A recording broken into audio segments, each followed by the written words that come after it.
It's due on May 14th, and despite us telling us that submit only one file, a lot of you still submit many files, and it messes things up for the grader. So please do submit only one PDF file, and you can there are like free PDF converters available. Just combine and merge your PDF. Okay, so there are four MCQs in this, four short questions. I think the first one was on anti-reflective coating. The other one, these two should be easy. One is on multi-junction, other is on single crystalline. This one is my favorite one, which we can discuss now if you want, which is looking at these 3-4 different companies, and I'll do two parts of it. There's another part in the next problem set. But it's sometimes actually you see companies which have no technology but still get funded, and at the end of this course you should be able to at least pick the winners and losers among them. Okay. The long question this time is on light trapping. It makes use of this tool Racing, which is again developed by the Australian group, and one of the feedback we got from the last time was like there was not enough instruction for using PC1D. So Raisul has taken the task to his hand, and he's created like this step-by-step guide with screenshots of stuff on how to use Racing. It's a relatively easy thing to use, right? So you have this GUI interface. He has also prepared these sample files which you can load in, and I think the problem asks for like simulating texturing, simulating anti-reflective coating, and there are step-by-step instructions on the class website. Okay, so what do you guys want to discuss?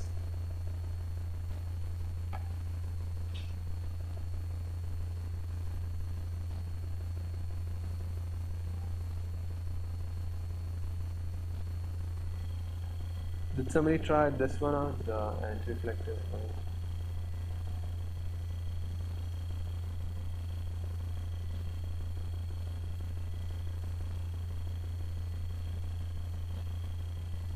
So let me describe the problem. So it's basically how do reflectivities add up in incoherent optics. So what it means is that if you have let's say a slab with a reflectivity R at each interface, what is the overall reflectivity of the slab, right? And the thing we want you to consider is essentially you will have multiple of these reflections. So you will have one reflection from here, but then the transmitted light will go in, it will get reflected from here, and then it will come out, right? And then some of it will get reflected back, and it will essentially cause these multiple reflections. So what we want you to count is the total light which is coming out after each of these reflections. In one case you take the amount of loss which is happening in the medium. So at each of the reflections, depending upon how much you have traveled, you attenuate your intensity by that amount. Okay, and I think that is part 3. That is part 2, when you have a finite absorption coefficient and you calculate the reflectivity of that.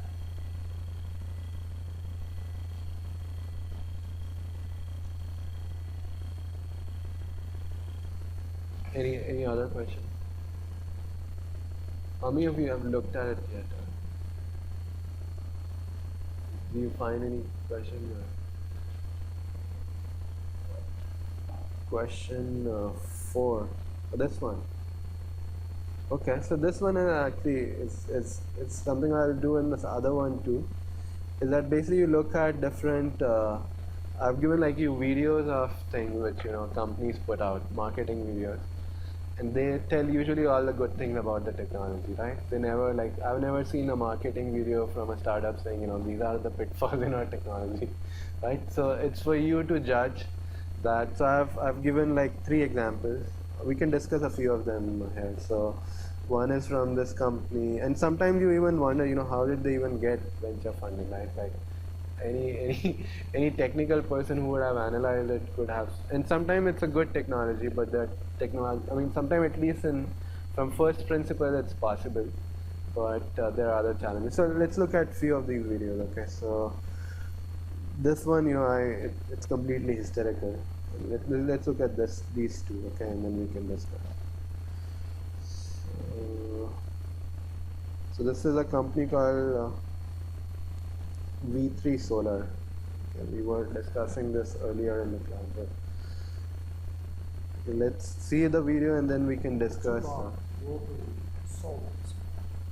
This produces little energy for much of the day. V3 Solar's patented design captures more light from every sun angle, every season, with no tracking by design.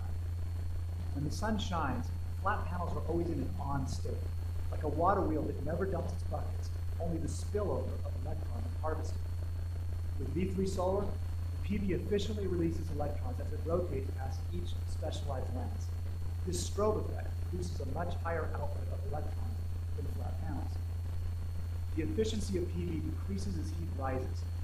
During the spin, the V3 system naturally cools the PV, like a summer breeze across your skin. The outer stationary shell is hermetically sealed to protect the internal power electronics, while the specialized optics amplify light into multiple angles. Like a spinning disco ball, we make the photons dance. The Penumbra effect is an intensification of light at specific angles that sometimes creates a green flash at sunrise or sunset.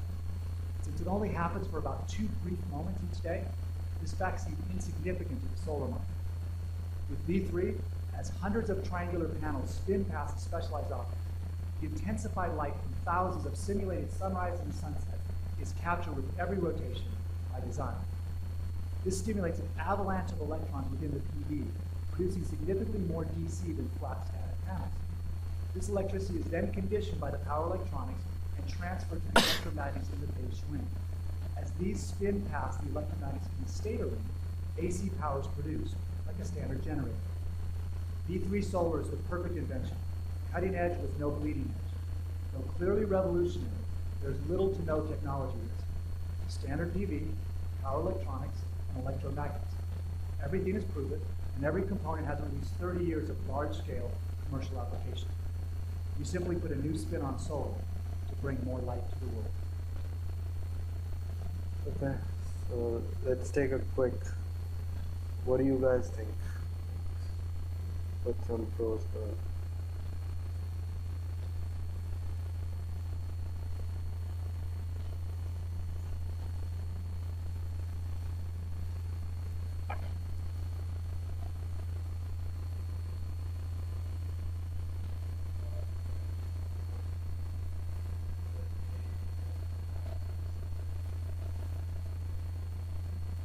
Sure. So yeah, what you're saying is essentially since it's a cone like this, unless it's using tracking, right? Only so let's give them some benefit of that. Let's say it's like coming in the morning, or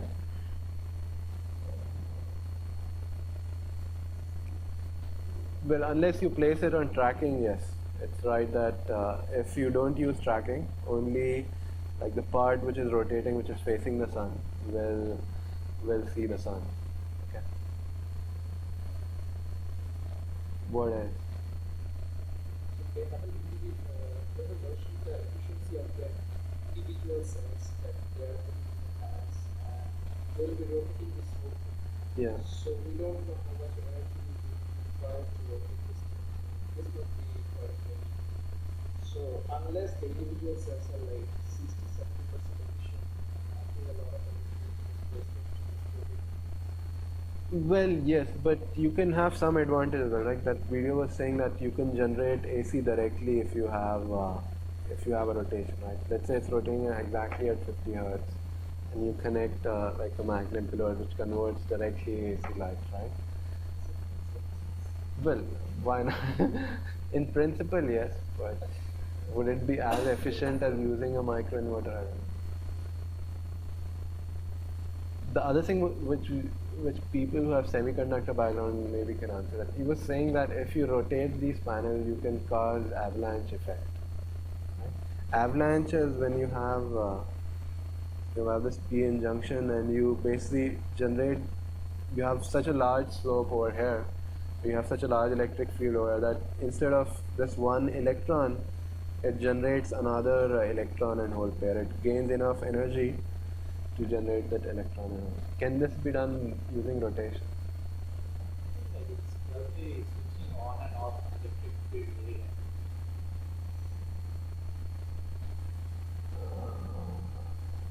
Okay, like, yeah, so you're pointing the possibility that maybe they have some coils over here and they're like switching it on and off. But like the rotation itself causes the switching on and off. Okay, let's say you have a solar cell, you switch it on and off. Can you cause it to avalanche?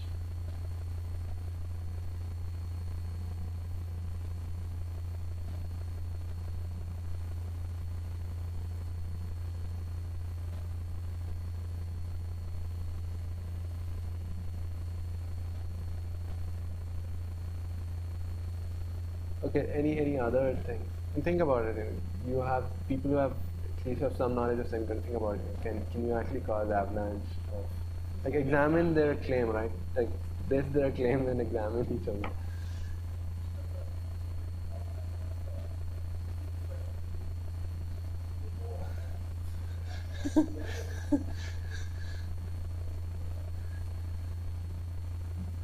How about cooling? If you rotate it, would it like we talked about earlier, right? Your panel is at 40 C. Would it be better?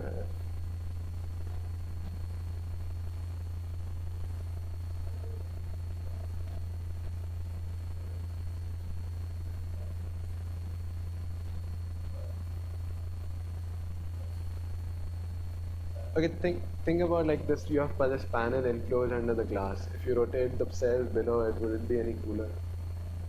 No, right? There's no way air can come into that panel, right? Unless they're removing the encapsulation. Maybe then it's.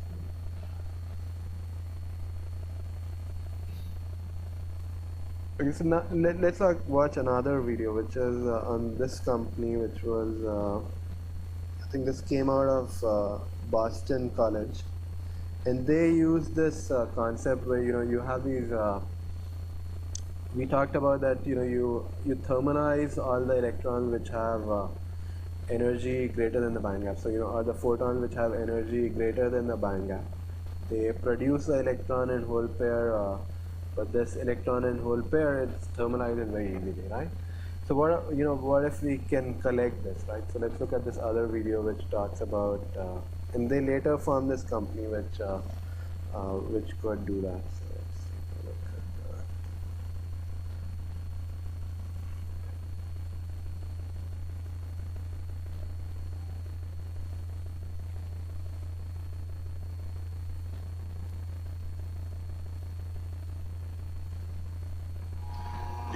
The lure of hot electrons is very simple to get high efficiency. Conventional solar cells get only a few to maybe 20% conversion efficiency from sunlight, whereas if you could get hot electrons out, you might be able to double or even triple that. So theorists are talking up into the 60% or so if you could get hot electrons out. No one has ever done that prior to now. Hot electrons are charges that are being generated by light and usually lost to heat in the conventional cells. So the challenge was to recover those. The challenge is to do it very quickly because they normally cool down very quickly and disappear. Really, to describe a hot electron, or the hot electron phenomenon, really kind of draw a picture of semiconductors. This is an energy diagram. Vertical axis is energy, and this is the thickness of the solar cell. And all semiconductors have band gaps separating where the electrons are from where they could go. So light comes in, which is in a spectrum, say.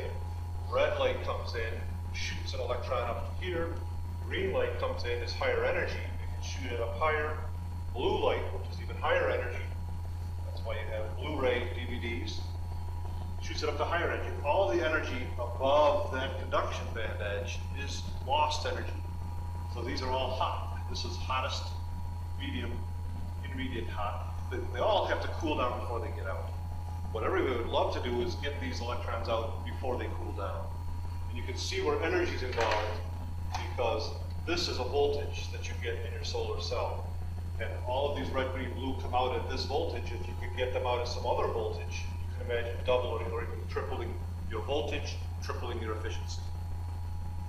The problem with that is these things cool very fast, picoseconds. That's 10 to the minus 12 seconds or so.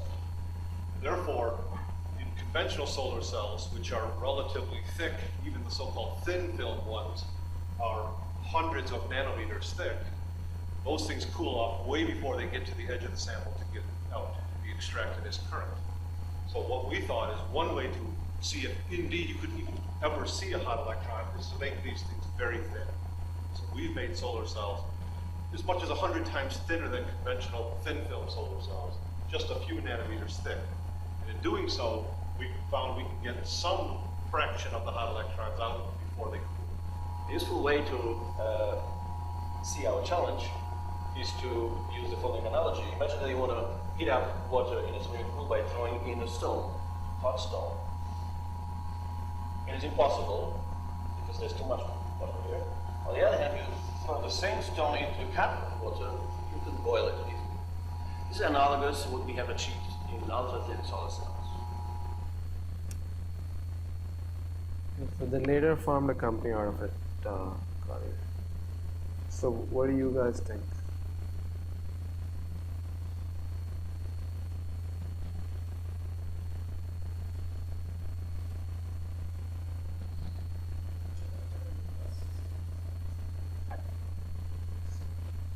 In the system, they were all chalkboard talk, but at least they knew technically what they were talking about, as compared to the first video, right? So I have seen mentioning of this technology also some few big products, but so they collaborate. So there is but so there are some tools. Okay. So what would be the pros and like what would be like he mentioned you need a very thin cell, right? A very thin cell. So what would be the problem with a very thin cell? Huh? You can, sure. Yeah, so you remember what thickness he was talking about? He said 5 nanometers, right? 5. So 5 nanometer, of the highest quality material, like the best absorber of light. I don't know what it is, but maybe let's say gallium arsenide, right? 5 nanometer of gallium arsenide, even if it's like you use the best known material known for absorbing light, it would not absorb. It's like it would absorb maybe a few percentage of your spectrum, right? So A lot of the wavelengths are actually much higher than the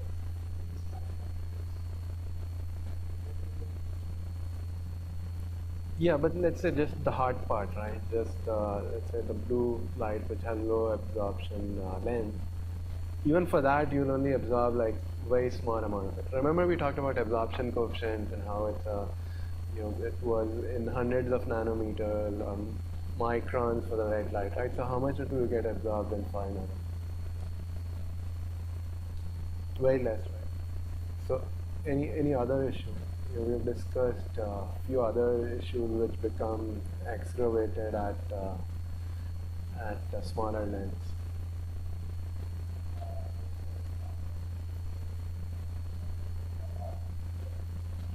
That's another challenge, how to form a p-n junction in a 5 nanometer.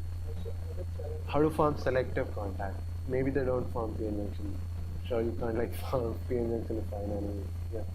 how would you use like a metal contact and ensure that all of the electrons will be connected?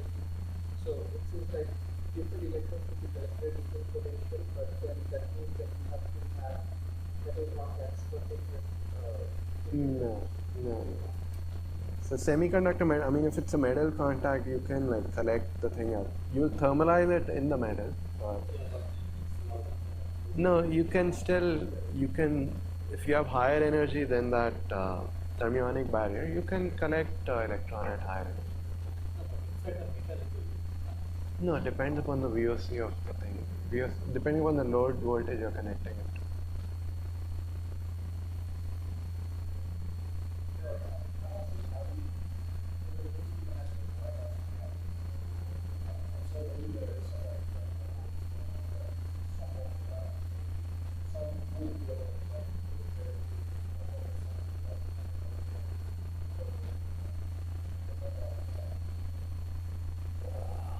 Okay.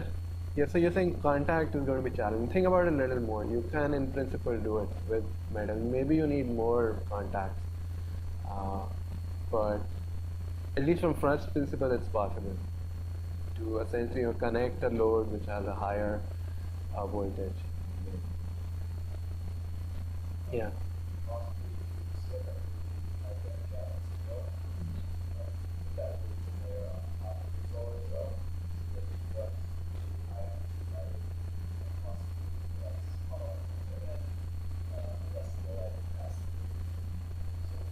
Yeah, so you're talking about a multi-junction scheme. So multi-junction scheme is, yeah, it's one way to connect more of the spectrum at its appropriate voltage, but it costs a lot, right? We talked, we devoted 2 lectures to grow these 3-5 materials on top of each other, and then yeah, so that's a topic of multi-junction cell. Yeah, just one thing there. So the other company which I don't have time to, we are out of time here, but the other example that I've given that is of Solendra, and they essentially use tubes which are placed on this white roof, and then they think that that can give them better efficiency. Again, you need to analyze it. And so yeah, it's a fun question. I'll make another such one.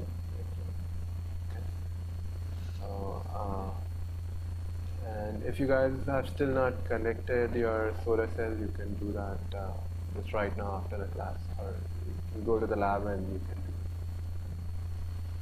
do it. Right. So the cells are inside the lab, so you can just take it. And we'll meet on Monday, and then Wednesday we have a guest lecture from NFACE. And we'll talk about 6 technology.